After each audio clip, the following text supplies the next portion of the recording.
ইউটিউবে ঢুকলেই একটা টপিকের ভিডিও কিছু বছর পর পরই সামনে আসতে থাকে। কিভাবে সিঙ্গাপুর এত কম সময়ে ঘুরে দাঁড়ালো, বলেন সেটা ধ্রুব রাঠি, ব্লুমবার্গ অরিজিনালস বা আমাদের নাফিস সেলিম ভাই, কেউই এই টপিকে ভিডিও বানাতে বন্ধ রাখে নাই। বাট এইটার পাশাপাশি আমি যখন গত বছর সাউথ কোরিয়াতে গিয়েছিলাম, আমি নিজের চোখে দেখে এসেছি কিভাবে অর্ধশতকের মধ্যে এই দেশটা পৃথিবীর সব থেকে গরিব দেশের তালিকা থেকে আজকে একদম প্রথম সারির দেশের মধ্যে চলে এসেছে। এই দুইটা দেশের ক্ষেত্রেই একটা জিনিস খুবই ভালোভাবে কাজ করেছে, যেটা আজকের সময়ে আমরা আমাদের দেশের একেবারে টপ লিডারের পর্যায় থেকে শুনে আসছি, সেটা হচ্ছে restart. In case of south Korea, একটা যুদ্ধ বিধ্বস্ত দেশ, কোনো ইকোনমিক ব্যাকবোনই নেই, আর বড় বড় সব ইন্ডাস্ট্রি দেশভাগের কারণে দেশের অন্য পাশে চলে গিয়েছে। What they did? রিস্টার্ট। আর সিঙ্গাপুর, মালয়েশিয়ার ইকোনমিক আর পলিটিক্যাল টেনশনের অবস্থা এমনই খারাপ ছিল যে সিঙ্গাপুরকে তারা ছেড়ে দিতে বাধ্য হয়। আর এত ছোট একটা দেশের জন্য এমন বিশাল একটা সাপোর্ট থেকে আলাদা হয়ে গিয়ে একেবারেই তলানিতে চলে যাওয়াটা খুবই স্বাভাবিক ছিল। But what they did? Restart. আমরা স্বাধীনতার এত বছর পর এসে এখন রিস্টার্টের এত স্বপ্ন দেখছি, আর হয়তোবা এবার সেটা হতেও পারে। বাট আমার ভিডিও কোনো ভবিষ্যৎবাণী নিয়ে না, আমার ভিডিও ইতিহাস নিয়ে। তাই আজকের ভিডিওতে বলবো সেই 1971 সালে রিস্টার্টের একটা বিশাল স্কোপ থাকার পরেও কেন আমরা ঘুরে দাঁড়াতে পারি নাই, কেন এত জনশক্তি নিয়েও আমরা সাউথ এশিয়ার একটা ধনী দেশ বা ইনফ্লুয়েন্সিয়াল দেশ হতে পারি নাই। দিস স্টোরি ইজ অ্যাবাউট কেন আমরা সাউথ কোরিয়া বা সিঙ্গাপুরের মতো হতে পারলাম না তা নিয়ে। Places where we failed terribly. এই ভিডিওটা মোট 4টা ফ্যাক্টরের উপর রিভলভ করবে। আমি জানি যদি এই টপিকে ভিডিও বানাতে গেলে ম্যাক্সিমামই পলিটিক্যাল ফ্যাক্টরটাই বেশি আছে, বাট এই পলিটিক্যাল ফ্যাক্টরটা তো অবশ্যই সব থেকে বড় ফ্যাক্টর, বাট এর আশেপাশেও আরো ছোট বড় বেশ কয়েকটা ফ্যাক্টর কিন্তু থাকেই। সাউথ কোরিয়া জাপান থেকে স্বাধীনতা পায় সেকেন্ড ওয়ার্ল্ড ওয়ারের পরে, আর রিপাবলিক অফ কোরিয়া প্রতিষ্ঠা হয় 1948 সালে। সেই সময় বেশিরভাগ ইন্ডাস্ট্রি পায় নর্থ কোরিয়া, আর পাওয়ার সেক্টরের ইনফ্রাস্ট্রাকচারও সবই ছিল নর্থে, সাউথের প্রায় কিছুই ছিল না। এর মধ্যে আবার 1950 থেকে 53 পর্যন্ত চলে সাউথ আর নর্থ কোরিয়ার যুদ্ধ। বিভৎস এক অবস্থায় থাকে কোরিয়া। সেখান থেকেই জাস্ট 15 বছরের ব্যবধানে সাউথ কোরিয়া ওয়ার্ল্ড মার্কেটে নিজেদের শক্ত অবস্থানে নিয়ে যায় একজন লিডারের হাত ধরে, সে হচ্ছে পার্ক চুং হি। কোরিয়ার ইকোনমিক রেভলিউশনের শুরুটা করে দেয় এই লোক। সে আর তার আস্থাভাজন চেইভলদের হাত ধরেই কোরিয়া একটা গ্লোবাল ইকোনমিক জায়ান্টে পরিণত হয়েছে আজকের দিনে। আর অন্যদিকে আমরা স্বাধীনতা পাই 1971 সালে। আমাদেরও পার্ক চুং হি এর মতো একজন ক্যারিজম্যাটিক লিডার কিন্তু ছিল। আমাদের আর সাউথ কোরিয়ার সিচুয়েশন অলমোস্ট একই ছিল। অনেক ক্ষেত্রে আমরা আসলে কোরিয়া থেকে এগিয়েছিলাম। আমাদের জমি প্রচন্ড উর্বর, হিউজ একটা ম্যান পাওয়ার, আর জিওপলিটিক্যালি প্রচন্ড রকমের ইম্পর্টেন্ট একটা লোকেশনে আমাদের দেশের অবস্থান। অর্থাৎ আপাত দৃষ্টিতে সবকিছুই বেশ পজিটিভ মনে হচ্ছিল। বাট হোয়াট ওয়েন্ট রং? 1972 সালের সেপ্টেম্বর মাসে বিশ্ব ব্যাংক বাংলাদেশকে নিয়ে একটা রিপোর্ট পাবলিশ করে। তখনকার বাংলাদেশের 80% মানুষ কৃষিকাজের সাথে নির্ভরশীল। তাদের গড় জমি আছে প্রায় 1.5 একর, আর 1 একর তারা বর্গা নেয়। একটা রুগ্ন গরু দিয়ে তারা হাল চাষ করায়, আর তার সারা বছরের সঞ্চয় অল্প কিছু ধান। যে কোনো উৎসবেই তাকে চড়া সুদে লোন নিতে হয় মহাজনের কাছ থেকে, আর এরপর বছর ধরে কেবল সেই সুদের টাকা পরিশোধই করে যায়। আর এই কারণেই হেনরি কিসিঞ্জার বাংলাদেশকে তলাবিহীন ঝুড়ি বলার পর থেকে আমেরিকা আর ওয়েস্টার্ন মিডিয়া বাংলাদেশের নাম দেয় বাস্কেট কেস। এই দেশ বেশি দিন টিকবে না, এটাই ছিল তাদের basic concept. But they were wrong in this case. আমরা কিন্তু ঘুরে দাঁড়িয়েছিলাম একটু হলেও। বিশ্বব্যাংকের এক প্রতিনিধি জাস্ট ফ্যালেন বলেছিলেন এই দেশের অর্থনীতি ঠিক করতে 200 বছরের মতো সময় লেগে যাবে। আমাদের সিপোর্ট তখন বন্ধ, ল্যান্ডপোর্টগুলো অকেজো হয়ে আছে, কারণ যুদ্ধের সময় পোতা মাইনের ভয়ে। আমরা সেই মাইন সরানোর জন্য সাহায্য চাই জাতিসংঘের কাছে, বাট পাই নাই। এবার আমরা হেল্প চাইলাম সোভিয়েতের, অ্যান্ড এইটাই একটা বড় টার্নিং পয়েন্ট ছিল আমাদের দেশের পলিটিক্সে। সোভিয়েত কিন্তু সাহায্য দিতে রাজি হলো। আমরা দুনিয়ার সামনে প্রেজেন্ট হলাম একটা সোভিয়েত ঘেঁষাদ রাষ্ট্র হিসেবে, যেটা সে সময় হিসেবে যদিও খুব একটা খারাপ ব্যাপার ছিল না, বাট সেইটা সে সময় একজন মানুষের মধ্যে প্রচুর বড় ইম্প্যাক্ট ফেলে। তিনি হচ্ছেন শেখ মুজিবুর রহমান। শেখ মুজিব সেবার একটা বড় টানাপোড়ায় পড়ে যান। সমাজতন্ত্রের পথে হাঁটবেন নাকি ক্যাপিটালিজমের দিকে? ভারত আর আমেরিকা কেউই মোটামুটি চায়নি বাংলাদেশে সরাসরি সমাজতন্ত্রের দিকে যাক। চায়না অলরেডি সোশ্যালিস্ট মুভমেন্টের দিকে যাচ্ছে, বাংলাদেশও সেদিকে গেলে সোভিয়েত জোন অফ ইনফ্লুয়েন্স সাবকন্টিনেন্টে চলে আসার ভয় ছিল। আর এরই মধ্যে আরো বড় একটা ঘটনা ঘটে যায়, সেটা হচ্ছে সিরাজুল আলম খান আর শেখ মনির মধ্যে। তৎকালীন বাংলাদেশ ছাত্রলীগের দুই মাথা, দুইজনের মধ্যে মতামতের অমিল মোটামুটি সবারই জানা ছিল, বাট যুদ্ধের আগে সেটা প্রকট হয় নাই। 1972 সালে একই দিনে ছাত্রলীগের দুই গ্রুপের দুই জায়গায় সম্মেলনে রাখে। দুই গ্রুপই শেখ মুজিবকে আনতে চেয়েছিল। শেখ মুজিব চাইলেন নাই যেতে পারতেন কোনোটাতে, বাট তিনি গেলেন শেখ মনির সম্মেলনে। ছাত্রলীগে একটা বড় ফাটল ধরলো। আর তারপর 31শে অক্টোবর সিরাজুল আলম খান আওয়ামী লীগ থেকে বের হয়ে গিয়ে গঠন করলেন জাসদ। আওয়ামী লীগের মধ্যে এবার একটা বড় গ্যাঞ্জাম লেগে গেল। আওয়ামী লীগ সমাজতন্ত্রের পথে হাঁটবে নাকি গণতন্ত্রের পথে, এই ফ্যাসাদে ফেসে গেল পুরো দেশটাই। আর এর মধ্যে আইনের শাসনের অভাবে দেশের মধ্যে অরাজকতার সৃষ্টি হয়। বিহারীরা যেখানে সেখানে খুন খারাপি করে বেড়াচ্ছে, সংখ্যালঘুদের ওপর আক্রমণ হচ্ছে, আর শেখ মুজিব আর আওয়ামী লীগের পাওয়ারফুল মানুষেরা নিজেদের পাওয়ার দেখিয়ে লুটপাট চালাচ্ছে। আর এমন একটা গণতন্ত্র নাকি সোশ্যালিজম বা ক্যাপিটালিজম নাকি সোশ্যালিজম, এই ধরনের একটা দোটানার মধ্যেই বাংলাদেশের রাজনীতির ডিসিশনে আসে সব থেকে বাজে ডিসিশনটা, সেটা হচ্ছে বাকশাল। জিনিসটা কি আপনারা জানেনই, পুরো দেশে আর কোনো দলই থাকবে না, শুধু একটা দল, অর্থাৎ গণতন্ত্রের মৃত্যু। এই জিনিসটা আওয়ামী লীগের মধ্যে থেকেও সরাসরি বিরোধিতা করেছিলেন তাজউদ্দিন আহমেদ। কিন্তু তারপরে 1975 সালের 7 জুন সংবিধানের 4th সংশোধনীর মাধ্যমে বাংলাদেশ কৃষক শ্রমিক আওয়ামী লীগ বা বাকশালের জন্ম হয়। যেদিন বাকশালের জন্ম নেয় সেদিনই আমাদের মুক্তিযুদ্ধের সর্বাধিনায়ক জেনারেল এম.এ.জি. ওসমানী আওয়ামী লীগ থেকে সরে দাঁড়ান। আর তাজউদ্দিন আহমেদ শেখ মুজিবকে ফোন দিয়ে বলেন, আপনাকে ক্ষমতা থেকে সরানোর শান্তিপূর্ণ কোনো পথ এখন রাখলেন না। দেশের 4টা পত্রিকা বাদে সবকিছুই বন্ধ করা হয়, আর সংসদ সদস্য পদে থাকতে হলে বাকশালের সদস্য হওয়া বাধ্যতামূলক করা হয়। বাকশালের 4টা অঙ্গ সংগঠন হিসেবে স্বীকৃতি পায় জাতীয় শ্রমিক লীগ, জাতীয় মহিলা লীগ, জাতীয় যুবলীগ আর জাতীয় ছাত্রলীগ। এই কিছুদিন আগেও ইন্টারনেটে সার্চ দিলে বাকশাল নিয়ে কোনো খারাপ কথা শোনা যেত না। ইনিয়ে বিনিয়ে বিভিন্নভাবে সবাই বলতে যেত যে না, এই জিনিসটা আসলে কোনো না কোনো দিক থেকে ভালোই ছিল। বাট থিওরিটিক্যালি একটা ইউটোপিয়ান ওয়ার্ল্ডের কথা চিন্তা করলে হয়তোবা বাকশাল দেশের জন্য ভালো হতো। বাট আমরা যদি প্র্যাকটিক্যালি ভাবি, তাহলে বাংলাদেশের মতো দেশে যেখানে করাপশন অলরেডি প্রত্যেকটা সেক্টরে ছড়িয়ে গিয়েছে, সেখানে বাকশাল তার লক্ষ্য জীবনেও বাস্তবায়ন করতে পারতো না। একটা দেশ, একটাই দল, যারাই সেই দলে জায়গা পেত তারাই বাকিদের লুটে খেত। কোনো ভিন্নমত থাকবে না, কোনো ফ্রিডম অফ স্পিচ থাকবে না। এই জিনিসটা আসলে চিন্তাই করা যায় না। আর এই বাকশালই ছিল বাংলাদেশের ডাউনফলের একদম প্রথম স্টেজ। এরপরের সময়টুকু বেশ উত্তাল, খুবই ব্লাডি একটা সময়ের মধ্যে দিয়ে ক্ষমতায় আসেন মেজর জেনারেল জিয়াউর রহমান। কু পাল্টা কু দিয়ে সময় চলতে থাকে। জিয়াউর রহমানের শেষ আর শুরু দুইটাই খুবই রক্তাক্ত হলেও তার মাঝের সময়টা যে বাংলাদেশ আর বাংলাদেশের মানুষ বেশ ভালোই ছিল, এটা ডিনাই করার উপায় নাই। এমনকি তার সব থেকে বিরোধীকেও হয়তো তার শাসন আমল নিয়ে কোনো কমপ্লেন করতে পারবে না, unless you are Sheikh Hasina. কিন্তু জিয়াউর রহমানের একটা মেজর মিস্টেক তো ছিলই, সেটা হচ্ছে হুসেইন মোহাম্মদ এরশাদ। যুদ্ধের পর থেকেই বাংলাদেশ সেনাবাহিনীতে 2টা ফ্যাকশন ছিল, একটা যারা যুদ্ধ করেছিল আর আরেকটা যারা পাকিস্তান ফেরত। অর্থাৎ যুদ্ধের সময় পাকিস্তান থেকে কোনো কারণে পালিয়ে আসতে পারে নাই তারা। এই জিনিসটা কিন্তু খুবই নর্মাল ছিল। চিন্তা করেন, যাদের পোস্টিং আসলে পশ্চিম পাকিস্তানে ছিল তাদের জন্য কিন্তু সবার জন্যই পালিয়ে আসাটা খুবই ডিফিকাল্ট। হাতে গোনা কয়েকজন অফিসারই এই সময় আসতে পেরেছিলেন, যাদেরই আমরা অনেক বড়ভাবে দেখি। বাট অন্যভাবে চিন্তা করলে যারা আসলে আসতে পারে নাই তারা পরিস্থিতির শিকারই বলা যায়। এমনভাবে কিন্তু আপনি সরাসরি বলতে পারবেন না যে না, তারা আসলে বাংলাদেশ চায় না, এই কারণে আসে নাই। স্বাভাবিকভাবেই বঙ্গবন্ধু শাসন আমলে মুক্তিযোদ্ধাদের ফ্যাকশনটা বেশি সুবিধা পেত, কিন্তু বঙ্গবন্ধু মারা যাওয়ার পর তাদেরই মতে জিয়াউর রহমান পাকিস্তান ফেরতদের বেশি সুবিধা দিচ্ছিল। এই অপিনিয়ন আসার অনেক বড় একটা কারণ হচ্ছে পাকিস্তান ফেরত হুসেইন মোহাম্মদ এরশাদকে সেনাপ্রধান বানানো। এইসব কারণেই সেনাবাহিনীর অফিসারদের মধ্যে কিন্তু একটা বড় ফাটল ঘটে। আর মেজর জেনারেল সৈয়দ মোহাম্মদ ইব্রাহিম বলেন, সামরিক আদালতে জিয়া হত্যাকাণ্ডের বিচারের সময় তারা জানতে পারেন যে জিয়াউর রহমানকে চট্টগ্রাম সার্কিট হাউস থেকে সেনানিবাসে নিয়ে এসে বন্দুকের মুখে তাদের দাবি দেওয়া মেনে নেওয়ানোই ছিল অ্যাকচুয়াল প্ল্যান।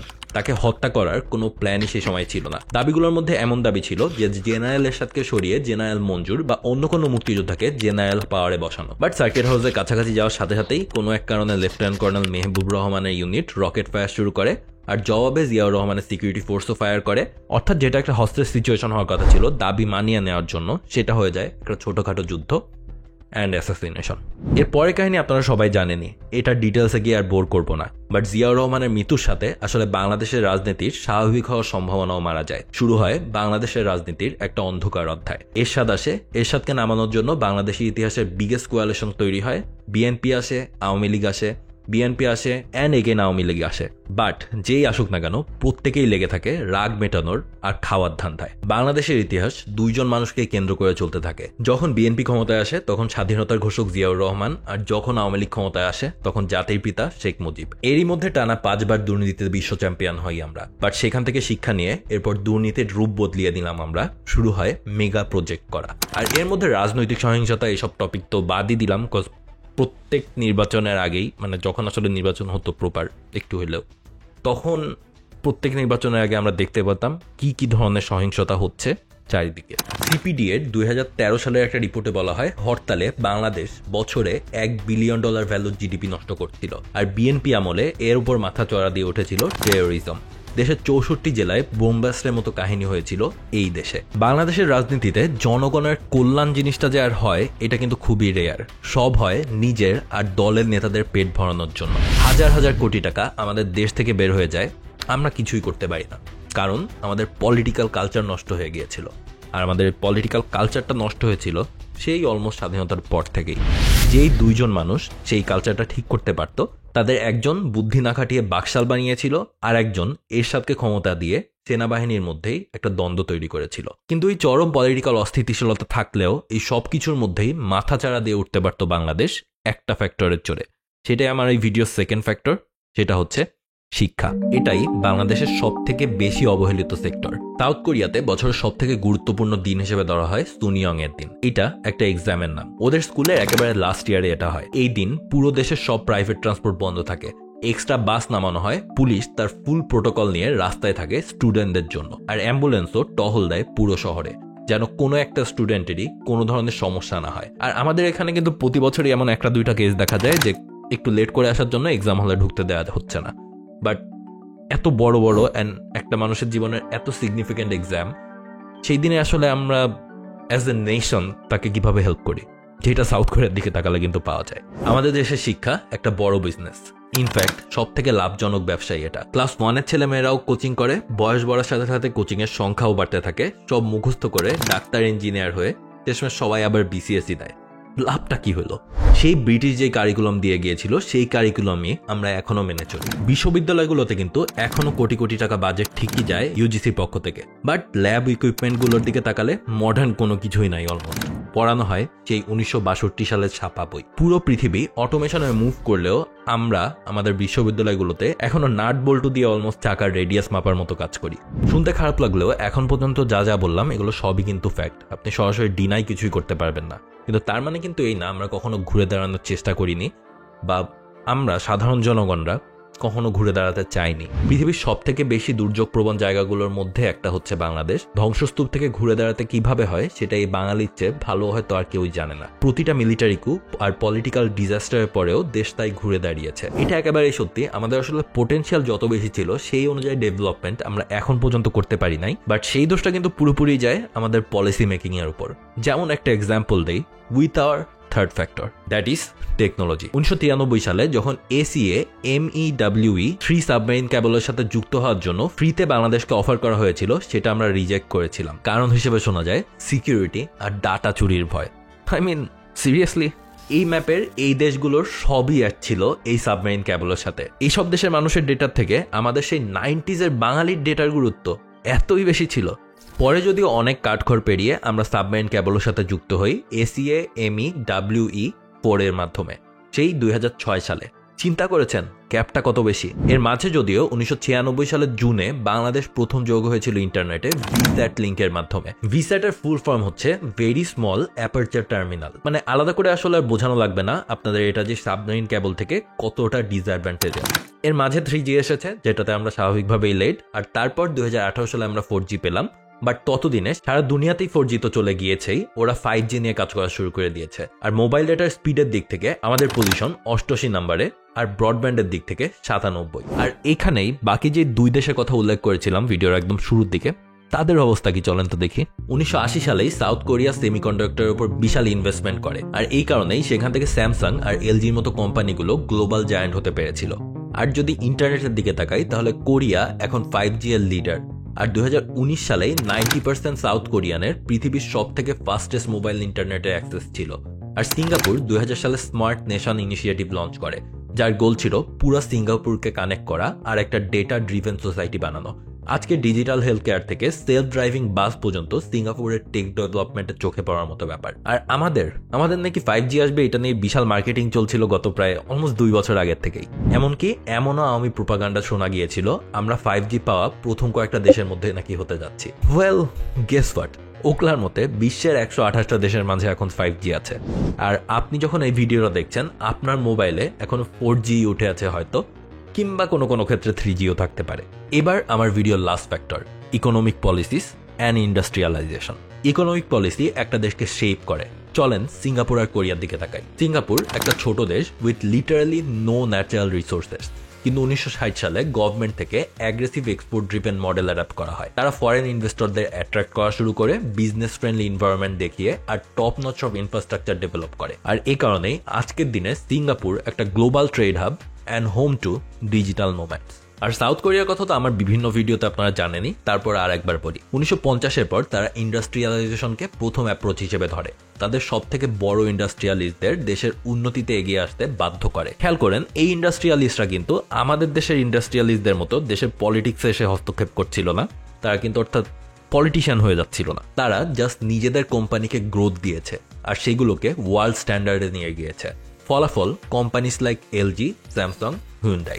এটা কি জানেন, স্যামসাং একাই কোরিয়ার জিডিপির 20% কন্ট্রিবিউট করে। আর বাংলাদেশ, ইয়েস, আমাদের রেডিমেড গার্মেন্টস সেক্টর বেশ বুম করেছে 80s পর থেকে, বাট এখানেও বাট আছে। আমরা কোনো গ্লোবাল ব্র্যান্ড তৈরি করতে পারি নাই যেই ব্র্যান্ডের মাধ্যমে দুনিয়ার সবাই আমাদের চিনবে। গুচি বা লুই ভিটনের কাপড়ের পেছনে মেড ইন বাংলাদেশ দেখতে বেশ ভালোই লাগে, বাট এমন একটা ব্র্যান্ড আমাদের থাকলে জিনিসটা আসলে আরো অনেক দিক থেকেই লাভে আসতো। আর এখানেই আসে বাংলাদেশের সাথে সিঙ্গাপুর অ্যান্ড কোরিয়ার ডিফারেন্স। কোরিয়ার স্যামসাং আর সিঙ্গাপুরের ডিবিএস এর মতো আমাদের কোনো গ্লোবাল ব্র্যান্ডই নাই, কোনো বিশাল ইনফ্লুয়েন্সিয়াল ইন্ডাস্ট্রিয়ালিস্টও নাই যারা একাই দেশের একটা মেজর রোল প্লে করতে পারে by staying out of politics. আমাদের পাশের দেশ ইন্ডিয়ার দিকে তাকালেও টাটা গ্রুপ আর রতন টাটার মতো রেভলিউশনারি ইন্ডাস্ট্রিয়ালিস্ট দেখা যায়, আর আমাদের ইন্ডাস্ট্রিয়ালিস্টরা দরবেশ হয়ে শেয়ার মার্কেট নিয়ন্ত্রণ করে নিজেরই দেশের মানুষের টাকা মেরে খায়। এই ভিডিওটাতে জাস্ট নেগেটিভ কথা বলা হয়েছে বলে আপনাদের মনে হতে পারে যে আমি খুবই হতাশাবাদী একজন মানুষ, বাট ব্যাপারটা এমন না। ভিডিওর টপিকটাই আসলে এরকম যে নেগেটিভ ফ্যাক্টরগুলোই বেশি তুলে ধরা হয়েছে।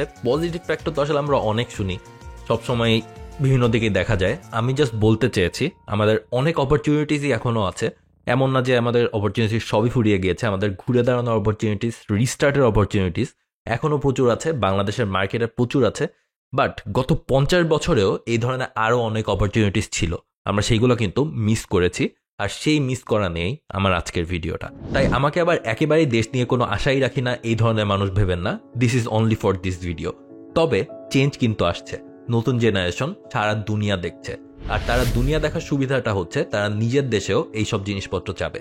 মানুষের অ্যাওয়ারনেস বাড়লে সরকার বাধ্য হবে কথা শুনতে, সেটা আমরা জানি। মোবাইল ফাইন্যান্সিয়াল সার্ভিসের মার্কেট বাংলাদেশের অবস্থান এখন বেশ ভালো। এফ কমার্সেও বাংলাদেশে এখন মোটামুটি বিশাল। আমাদের দেশের কোম্পানিগুলো বাইরের দেশে যাওয়া শুরু করেছে এই লাস্ট দশকে, আর আশা করা যায় বাইরের দেশের বড় বড় সার্ভিস প্রোভাইডাররা বাংলাদেশেও আসবে। বাট বাধা আর টেনশন একটাই, সেটাই হচ্ছে আমার ভিডিওর প্রথম ফ্যাক্টর, আমাদের পলিটিক্স। তো ভিডিওটা কেমন লেগেছে জানিয়েন। এই ভিডিওতে অনেক সোর্স ব্যবহার করা হয়েছে, অনেক কিছু একসাথে কম্পাইল করা হয়েছে। এখানে প্রত্যেকটা টপিক নিয়ে আসলে আলাদা আলাদা করে বিভিন্ন ভিডিও বানানো যায়, বাট আমার কাছে বারবারই মনে হয় যে we had all the opportunities. আমরা কলোনির থেকে আলাদা হয়েছিলাম যেই উন্নতির আশায়, আমরা পাকিস্তান থেকে আলাদা হয়েছিলাম যেই উন্নতির আশায়, তারপরে কিন্তু অপরচুনিটিগুলো ছিল আমাদের 1971 সালে। ওয়াই উই ফেইলড, এই কোয়েশ্চেনটা আমার সবসময় ছিল। তো আমার কোয়েশ্চেন রিসার্চ করতে করতে মনে হলো ভিডিও বানাই। That's it, this is the video. আপনাদের কেমন লেগেছে অবশ্যই কমেন্ট করে জানাবেন। অ্যান্ড এখনও আমাদের কাছে আরেকটা অপরচুনিটিস আছে। আশা করি এখনের পলিটিক্স বা যেখানে যারা যারা আছেন উচ্চ পর্যায়ের লোকজন, they won't repeat the same mistakes. আশা করি এইবার অন্তত আমরা ভালো কিছু দেখবো, because we are tired of it. So that's all for today. Until my next upload, have a good week.